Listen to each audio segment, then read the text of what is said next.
Hi, everyone. Welcome to today's webinar. Today, we're going to be talking about settings on iOS devices. So that's iPhones and iPads from Apple. So we're going to be looking at one, how to access your settings, but also what's in there, what settings you have access to, what you can change, and how you can navigate those to personalize your device to make it best suited for you. Now, today's webinar is proudly sponsored by BreezeLine. BreezeLine is the 8th largest cable provider in the US. BreezeLine offers internet, TV, and voice services to residents and businesses in 12 states. Their business is getting people connected, much like we do here at Cyber Seniors. So before we get started, we're going to see a quick video from BreezeLine. Wi-Fi your way home, powered by Plume Home Pass. Technology that spreads ultra-fast Wi-Fi to every inch of your home. We make having a Wi-Fi supercharged home easy by including a SuperPod with your Wi-Fi gateway package. Learn more at breezeline.com. All right, and if you want to find out more about what BreezeLine offers, you can visit them online after this session at www.breezeline.com. All right, let's jump in. All right, so today we are going to be looking at the settings on iPads and iPhones. For this example, I am using an iPad, but the settings for an iPhone should be pretty much the exact same. There might be a few slight differences depending on if it's a phone or an iPad, but also depending on the generation of device you have and what kind of hardware features it has. For example, if you still have the home button, that might change a few things about how we set up security and passcode settings and stuff like that. So just a heads up before we get started. But in order to access our settings, we have to go to the Settings app, which is located on your home screen. It should be on the first page of your home screen when you unlock the iPad or iPhone, and it looks like a little gear icon. So mine's in the bottom row of my screen. It's that gray one, says Settings underneath. I'll click on that. So here we are in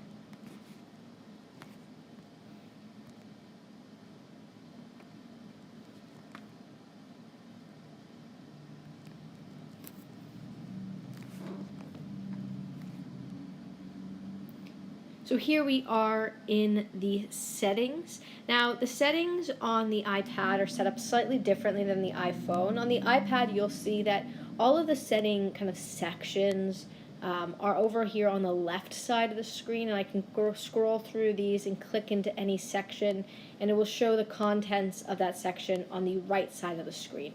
Now, if I'm on an iPhone, I will only be seeing this kind of left portion of the screen since my screen is smaller, and then when I click into a section, it will just open up that section options on the full screen, so you won't get this split view. So that's the first little thing that might be slightly different, so just a heads up.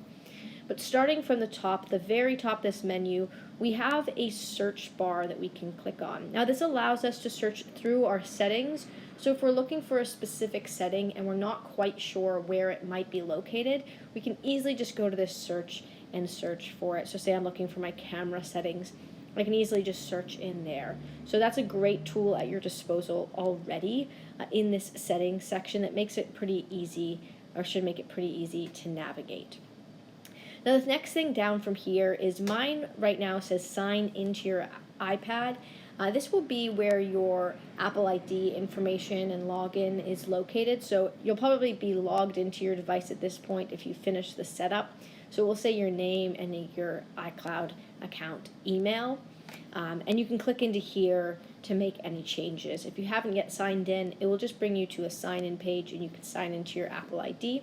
So that's what that is. Now, these are kind of broken up into little blocks and sections, and this first section really deals with how our device connects to other devices. So the internet, to Bluetooth-enabled devices like headphones and speakers, and stuff like that. So first of all, in here we have airplane mode. Now, airplane mode basically turns off all connections we may have, outgoing and incoming. So it's a mode that you might turn on when you're on an airplane and they ask you to turn off your cellular data or whatever that is. So you can turn that on or off, and that should turn off your connections to internet or cellular data, Wi-Fi, and whatnot. So you can just turn that on and off by clicking this button. It will be green when it's on and gray when it's off.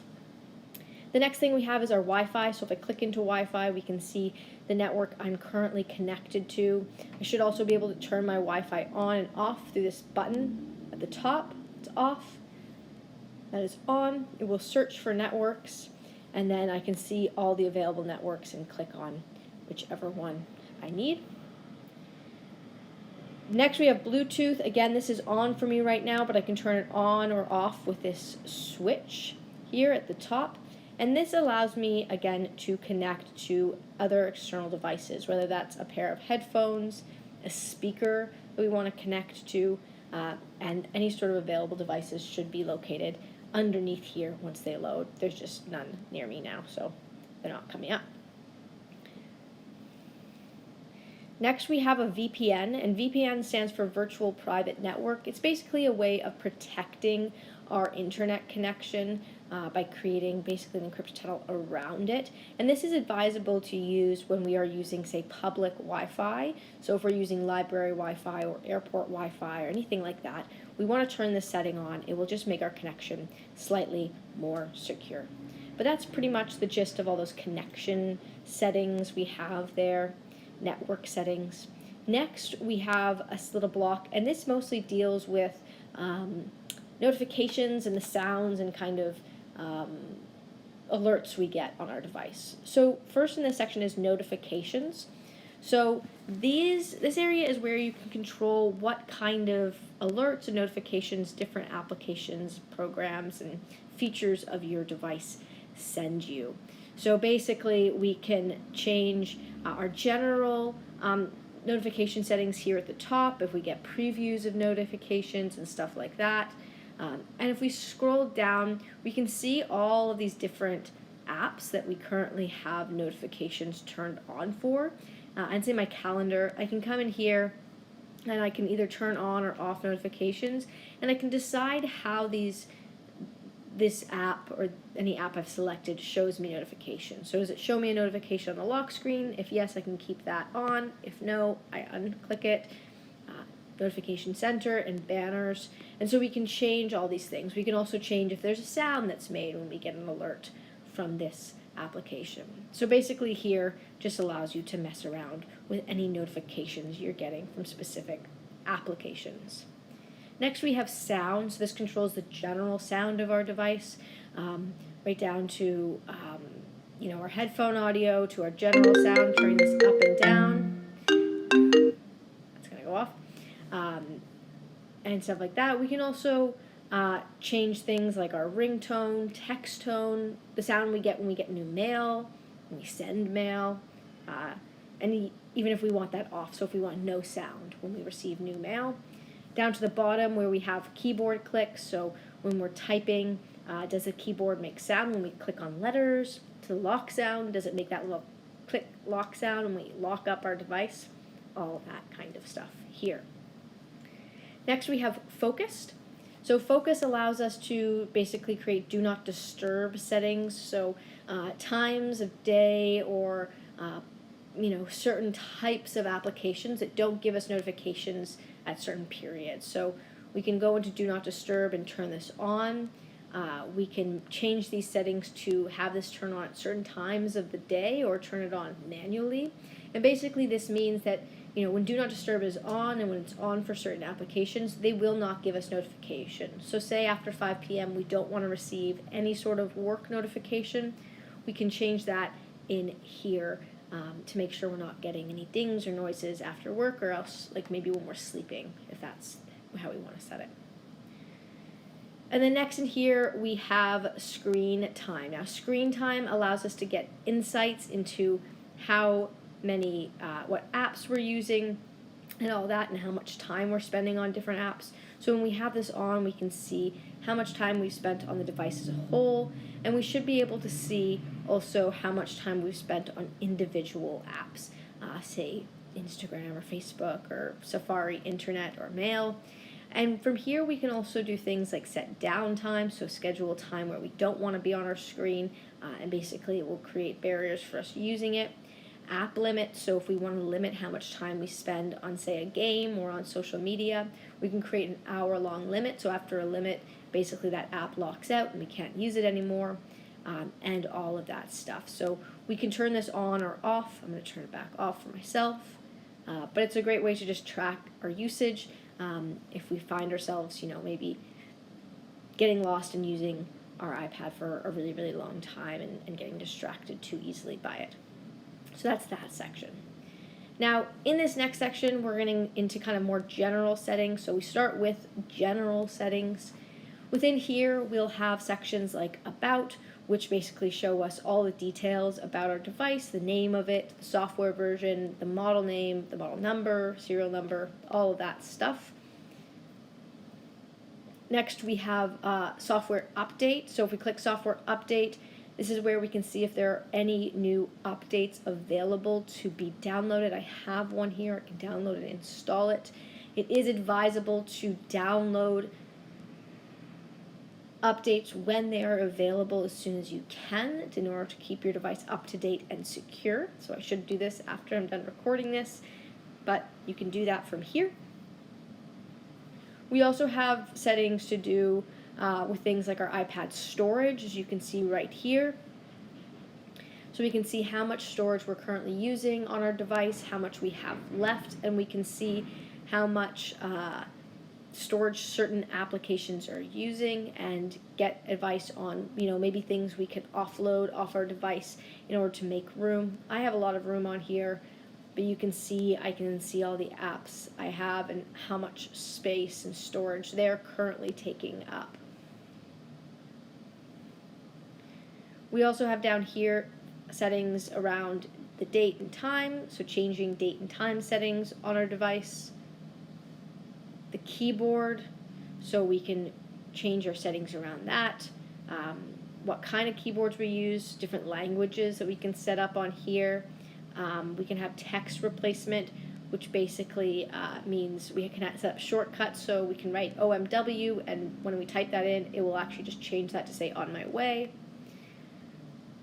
And we can change all different kinds of settings, like are words auto-capitalized? Are they auto-corrected? Do we have spell check turned on? All of these functions can be turned on and off from here. We also have the gestures, which allows us to turn on or off certain finger gestures, swiping gestures on our screen that access certain functions of our device. Fonts, into the wrong area there. Fonts, we can add new fonts. I currently don't have any new fonts. Language and region, so we can add additional languages if we speak a different language and we want to be able to access different keyboards and stuff like that. Our dictionary as well, we can add different different language dictionaries and stuff like that. We can also, from here, reset our iPad. So if we're giving this iPad to someone else, or iPhone, we need to reset it, or we just need to reset our settings. We can come here to reset our device. And then we have a shutdown button if we need to turn it off. And maybe for some reason our power button isn't working, we can also do it from here. So that's basically all of general. Next we have the control center, which is this menu right here. So if you swipe down from the top right corner of your screen, you get this control center. And this basically tells you what that is and what included controls are in here. So you can remove certain controls and add certain controls to this area. So these buttons down here you see that are popped up, which ones are there and how we control them. So this allows us just to personalize that area. Next we'll go to display and brightness.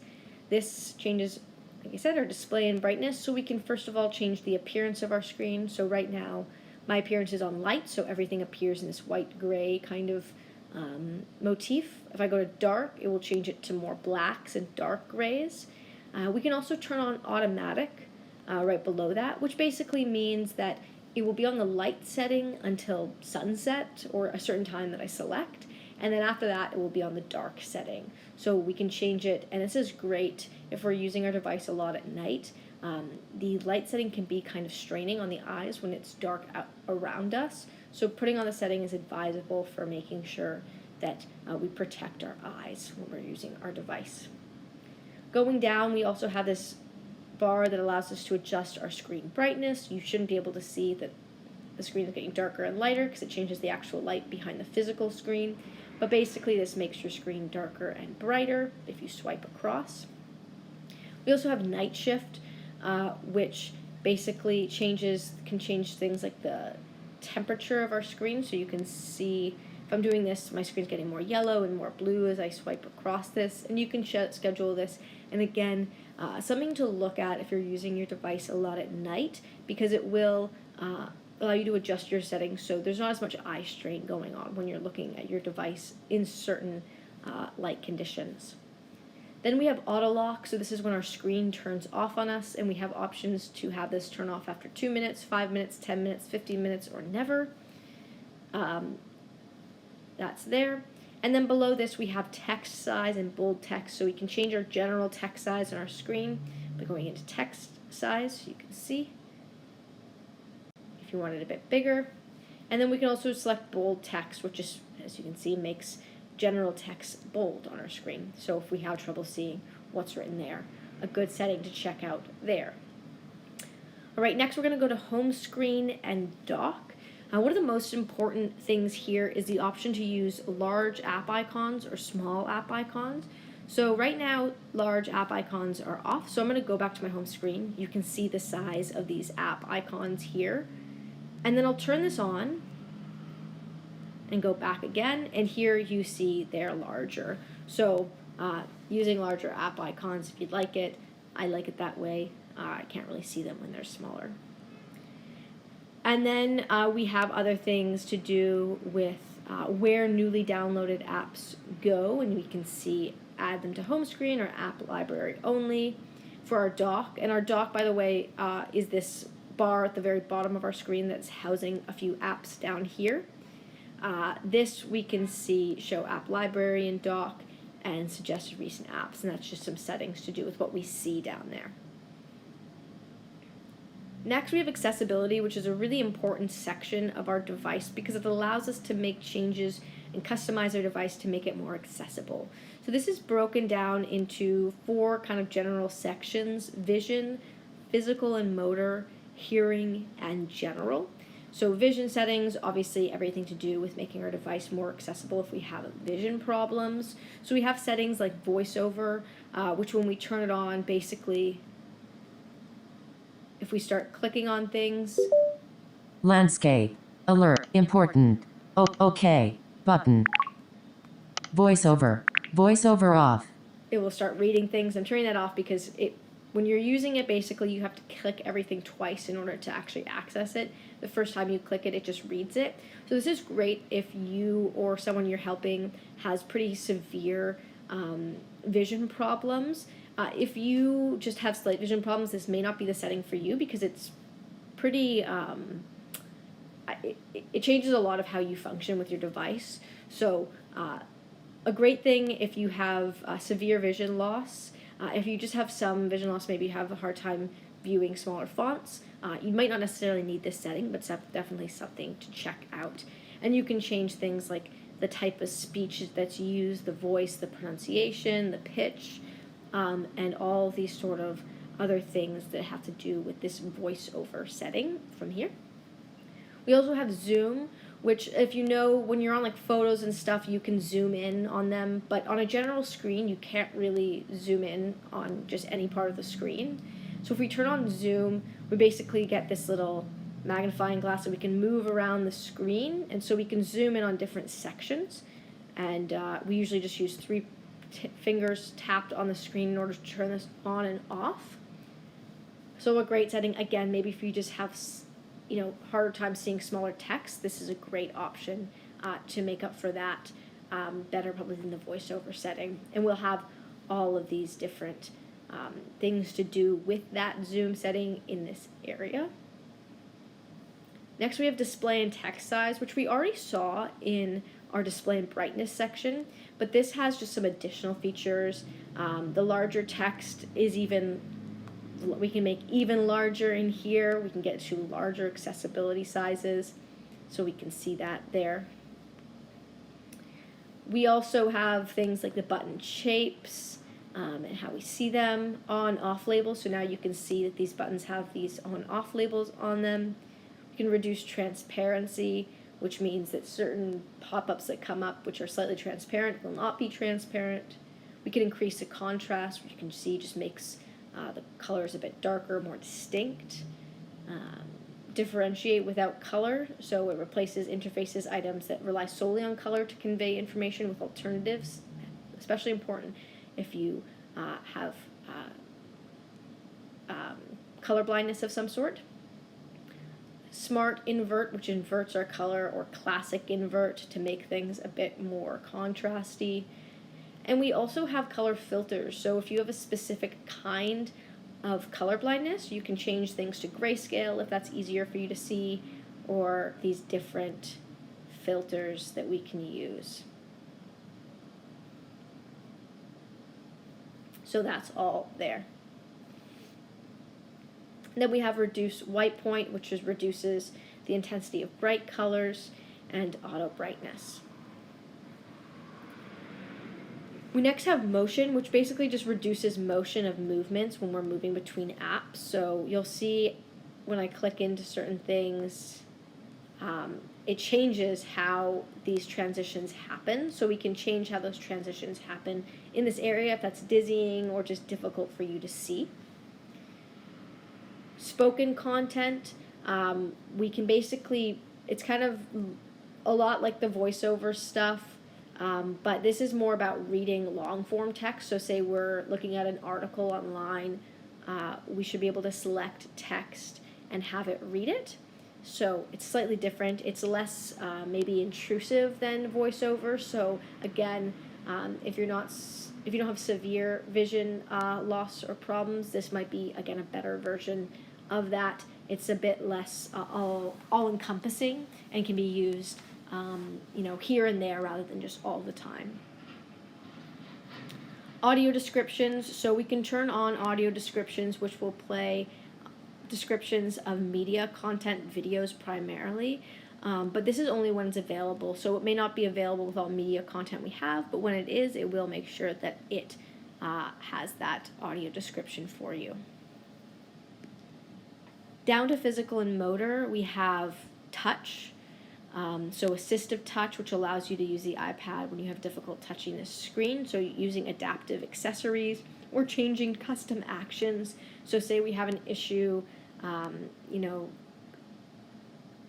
with double tap, we can change how that works, or we can change certain gestures and functions to make them more accessible to us. So there's a lot here to look at and check out.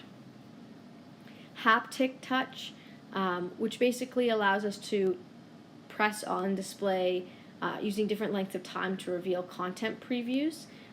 So I can hold something and that's fast, and if I hold this down, it's a bit slower. So if we have a tendency to touch stuff and not be able to remove our finger fast enough, and we're finding that we're not clicking through to an app and maybe we're getting the app options because we're holding too long, this is a great thing to change to adjust for that.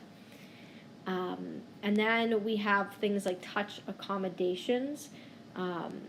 So things like hold duration, kind of similar to haptic touch, how long you have to hold something before the touch is recognized. So if we have a problem either double tapping something, we have a shaky hand, that might be a great thing. Same with ignore repeat. Say you're typing and you consistently click letters multiple times because maybe you have a bit of a tremor. If you put on ignore repeat, that can help deal with that problem. Out of touch there. Then we have things like switch control, voice control, which allows us to control things with our voice. So give certain commands like open email, click this, do that. So we can control stuff from there. We have accessibility settings for a home button, the click speed, how fast or slow we have to hold it. This is only if we have that home button. And then we have accessibility stuff with like keyboards if we're using an external keyboard. Then we get into hearing, so we can actually connect compatible hearing devices with our iPad, which is great, and we can do it from here.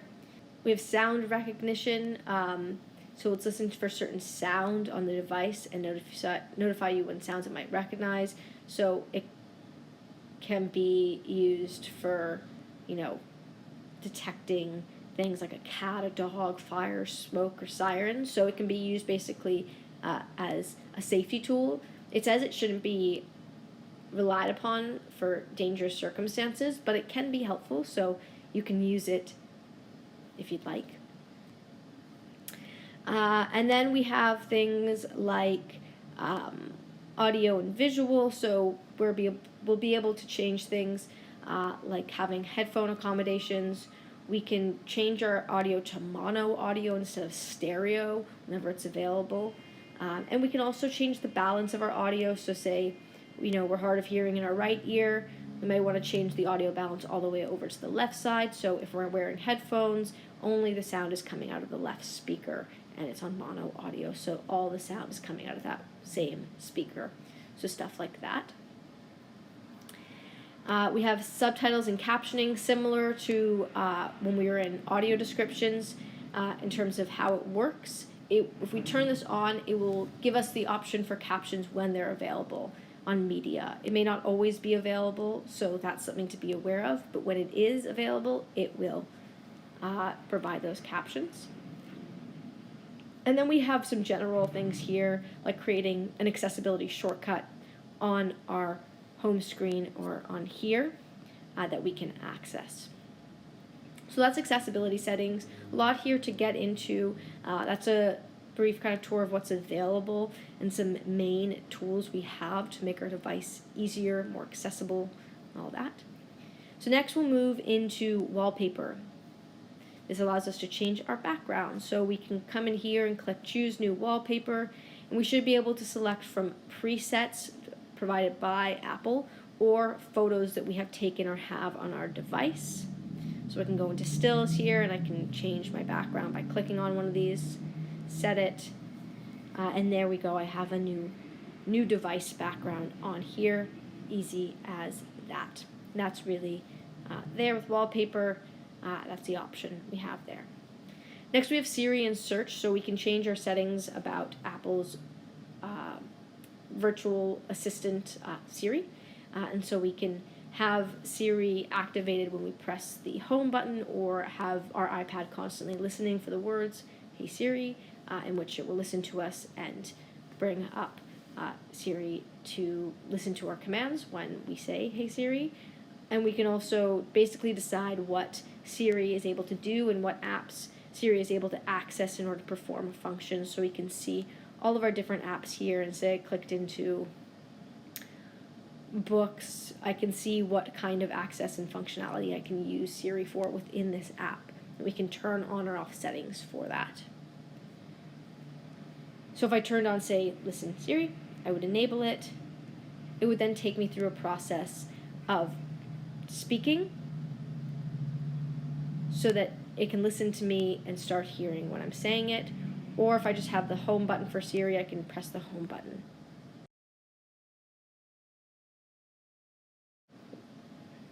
And I'll turn that off.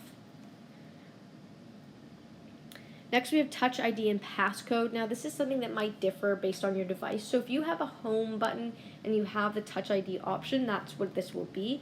If you have a newer device without a home button, it probably uses Face ID, so it uses your camera to do facial recognition to unlock your device. So this might say Face ID and passcode. Mine says Touch ID and passcode because I still have the fingerprint option.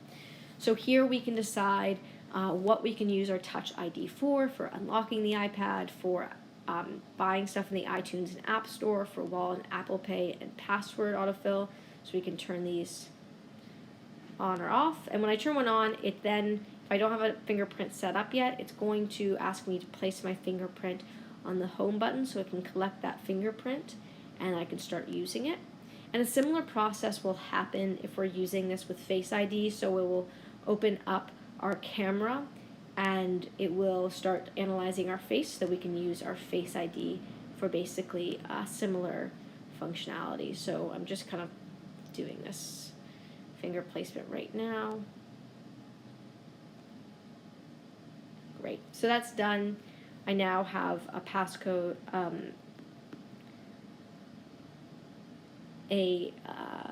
fingerprint in there. I will also have to set up a passcode at the same time when I do this in order to use it. It won't work on its own. You have to have already a passcode set up as a backup when you're using your fingerprint. But from here, we can do that. We can turn off or on our passcode from here, change our passcode from here as well, and all these sorts of things to do with kind of locking and unlocking our device in certain settings.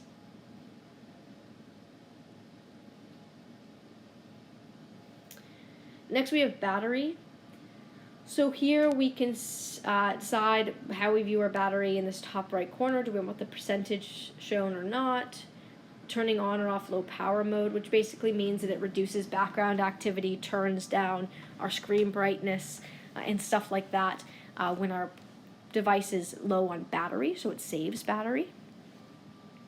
And then we can see our battery history, when it was last charged, our battery usage. We should also be able to see kind of the general battery usage by every app here. My device hasn't been on for very long, so it doesn't really have any data to go off of yet. But it will show us that, and we can see what apps are using the most battery, and so maybe ones that we might want to close out permanently after we're using, so they're not draining our battery. Next we have privacy.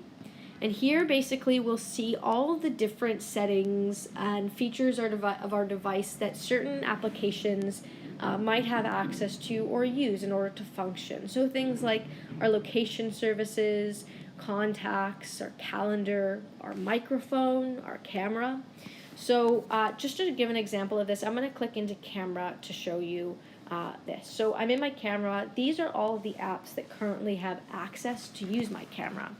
So things like Zoom and Google Duo, which are video calling apps that will use my camera in order to show my video in a meeting. So I want them to have this.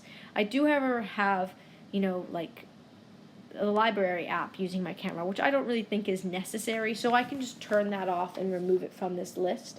Now, also the opposite can happen. Maybe you're in Zoom or some sort of video call and you find your camera isn't working. You may want to come to privacy and check this out to see if it does or doesn't have access to the features it needs access to work. So with any of these, you can access this. Maybe it's your microphone. You can see what applications have access to that and turn that on or off from here. Same with location services as well. Now, when we get below this, we get into other settings that basically have to do with specific applications. So we'll see things like the App Store, Wallet and Apple Pay, our Mail app, FaceTime, and basically from here we can change the specific settings for any sort of specific app. So if I say go into Docs, here are my adjustable settings for Google Docs. I can change how it's accessible through Siri and search.